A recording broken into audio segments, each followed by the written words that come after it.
माँ भगवती के भक्तजनों को नमस्कार। स्वागत है अनुकरणीय सनातन पर। भक्त प्रतिदिन वैसे तो माता रानी की पूजा आराधना करते हैं, लेकिन बात करें माँ भगवती की पूजा के विशेष अवसर यानी नवरात्रि की, तो पूरे साल में 4 बार नवरात्रि होती है।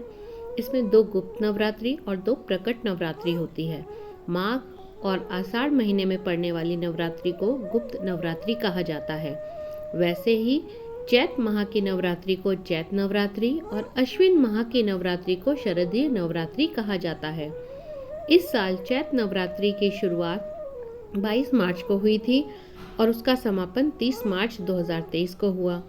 चैत नवरात्रि में भक्तों द्वारा पूरे 9 दिनों तक माता रानी के 9 रूपों की पूजा की गई और व्रत रखे गए। अब इसके बाद आषाढ़ महीने में गुप्त नवरात्रि है। 19 जून से शुरू होकर यह 28 जून 2023 तक रहेगी। चलिए अब बात करते हैं कि प्रकट नवरात्रि और गुप्त नवरात्रि में क्या भेद है, इनमें ये अलग कैसे हैं। गुप्त नवरात्रि और प्रकट नवरात्रि में अंतर यह है कि चैत्र और अश्विन मास में पड़ने वाली नवरात्रि को प्रकट, उदय, प्रमुख और बड़ी नवरात्रि के नाम से जाना जाता है। वहीं माघ और आषाढ़ महीने में पड़ने वाली नवरात्रि गुप्त नवरात्रि कहलाती है। प्रकट नवरात्रि में घर, मंदिर, पंडाल जैसे स्थानों पर माँ भगवती की पूजा होती है और हर व्यक्ति इस पूजा को कर सकता है। लेकिन गुप्त नवरात्रि में गुप्त तांत्रिक सिद्धियां पाने और इच्छा पूर्ति के लिए 10 महाविद्याओं की साधना की जाती है। इसकी साधना उपासना को गुप्त रखा जाता है, इसलिए इसे गुप्त नवरात्रि कहा जाता है। आषाढ़ महीने में गुप्त नवरात्रि की शुरुआत 19 जून 2023 से होगी। इस दिन घट स्थापना की जाएगी। घट स्थापना के लिए सुबह 6:05 से 8:04 तक शुभ मुहूर्त है। गुप्त नवरात्रि में 10 महाविद्याओं की पूजा का महत्व है। पहली महाविद्या गुप्त नवरात्रि के पहले दिन माँ काली की साधना होती है। इन्हें 10 महाविद्याओं में प्रथम माना गया है। माता काली की साधना से साधक को विरोधियों और शत्रुओं पर विजय प्राप्त होती है। पहले दिन माँ काली के प्रभावशाली मंत्र का 108 बार जाप करें। ओम ह्रीं श्रीं क्रीं परमेश्वरी काली के स्वाहा।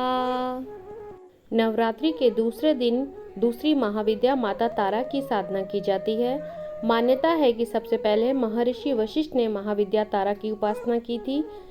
इन्हें तांत्रिकों की देवी माना गया है। इस देवी की आराधना से आर्थिक उन्नति और मोक्ष की प्राप्ति होती है।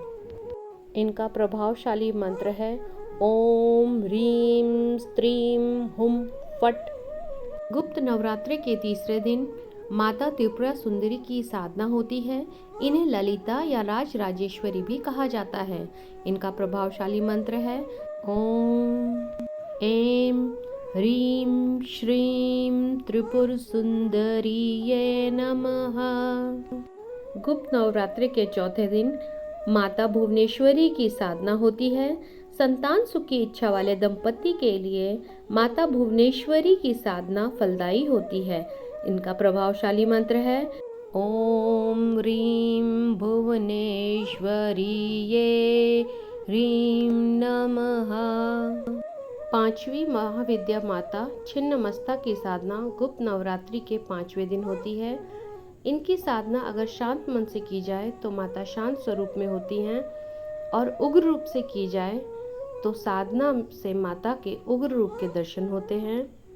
इनका प्रभावशाली मंत्र है श्रीं ह्रीं ऐं वज्र वैरोचानीये ह्रीं फट स्वाहा। छठी महाविद्या माता त्रिपुरा भैरवी हैं। इनकी साधना से जीवन के सभी बंधनों से मुक्ति मिलती है। इनका प्रभावशाली मंत्र है ओम ह्रीं सर्वैश्वर्यकारिणी देव्यै नमो नमः। सातवीं महाविद्या के रूप में गुप्त नवरात्रि में माँ धूमावती माता की साधना होती है। इनकी साधना से सभी संकट दूर हो जाते हैं।